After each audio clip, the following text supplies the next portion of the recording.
Hello, আসসালামু আলাইকুম। Armenia থেকে আমি রোমান রাব্বি। আজকে আমি চলে আসলাম আর্মেনিয়ার একটি বলা যায় যে মরুভূমি এলাকা,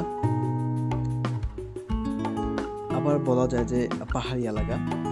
তো দেখতেই পাচ্ছেন সামনে যে দৃশ্যগুলো দেখা যাচ্ছে এটা সম্পূর্ণই আপনার মরুভূমি এবং পাহাড়ি এলাকা।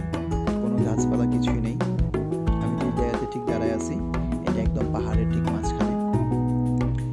আর সামনে এই যে আমার সামনে বড় একটি পাহাড় দেখা যাচ্ছে, এটা একটা লালচে পাহাড়। আর পাহাড়ের ঠিক মাঝখান দিয়েই রোডগুলো, আঁকা বাঁকা রোডগুলো বয়ে গেছে। এই রোডগুলো অনেক অনেক সুন্দর। আর উপরে দেখা যাচ্ছে যে দেখতেই পাচ্ছেন কত সুন্দর দৃশ্য, নীলচে আকাশ আর নিচে থমথমে সাদা সাদা মেঘ।